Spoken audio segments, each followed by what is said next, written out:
On est le 5 janvier 2024, c'est la première vidéo qui sort sur la chaîne cette année, alors du coup du fond du cœur, bonne année! Et qui dit nouvelle année signifie bilan de l'année qui vient de s'achever. Alors c'est parti pour le bilan de la chaîne en 2023. 2023 pour moi ça a été dans une certaine mesure un revival de la chaîne, qui était un peu sur un rythme assez questionnable pendant 2022. J'ai pu reprendre les chroniques à Radio Campus Paris, ce qui me facilite énormément le travail étant donné que je n'ai quasiment rien à faire. J'ai un cadre agréable et ça m'a permis, comme vous avez pu le voir, de faire quand même 33 chroniques depuis février, avec comme d'habitude certaines qui sont super et donc je suis hyper content, d'autres que je trouve bien mais sans plus et heureusement elles sont rares, celles que je trouve vraiment horribles et qui me rendent mal à l'aise quand je les réécoute. Je suis très satisfait de la plupart des chroniques, je suis très heureux de tout ce qui se passe à la radio et ça continue lourd en 2024, donc pas d'inquiétude. En dehors de la radio, j'ai pu sortir un épisode de Point de Vue en juin sur les comédies musicales, épisode qui me tenait vraiment à cœur et j'en suis très satisfait. Il est bien sûr toujours disponible si jamais vous voulez le voir. Concernant le stand-up, j'ai encore fait pas mal de scènes ouvertes à Paris, en français ou en anglais et ça se passe quasiment toujours bien.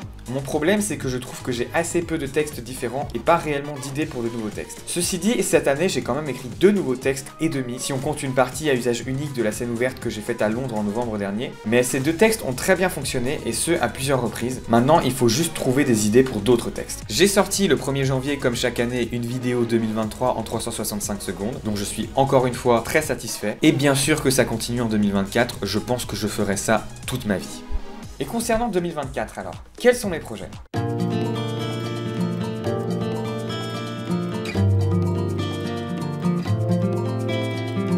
Bien, pour faire court, continuer sur les mêmes bases. Je reprends les chroniques radio à la rentrée, j'ai commencé à bosser sur 2 épisodes de Point de Vue et de temps en temps j'aimerais faire des vidéos où un peu plus simplement j'évoque des trucs dont j'aimerais parler, de manière un peu moins solennelle entre guillemets que dans Point de Vue, même si je vous avoue que je suis un peu dans une réflexion de est-ce que Point de Vue est vraiment quelque chose où je ne devrais parler que de gros trucs qui m'ont marqué, ou alors devrais-je me détendre et oser faire des épisodes plus courts et qui arriveraient peut-être un peu plus vite en me mettant un peu moins de pression sur l'absolue nécessité de pertinence qui m'inquiète beaucoup, ou alors est-ce que je devrais faire tout ça dans un nouveau format? N'hésitez pas à me dire ce que vous pensez de ça dans les commentaires.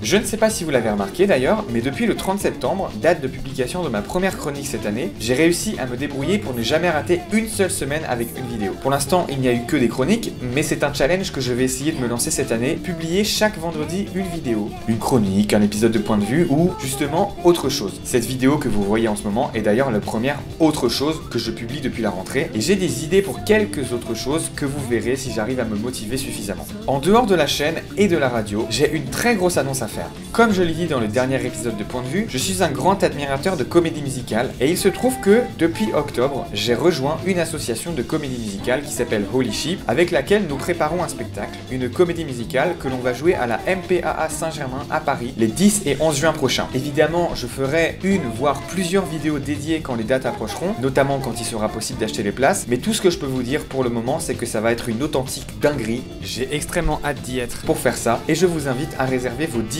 ou 11 juin pour venir nous voir sur scène. Vous pouvez d'ailleurs suivre les avancées de tout ça en suivant notamment le compte de l'association @holyshipmusical sur Instagram et TikTok.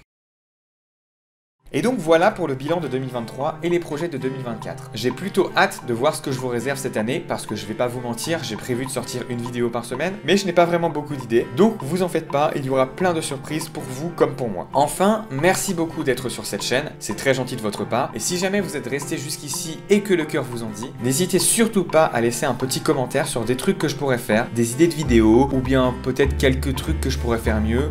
En gros, ce que vous pensez de la chaîne. En tout cas, je vous souhaite à nouveau une très bonne année 2024 et je vous dis à vendredi prochain pour une nouvelle vidéo.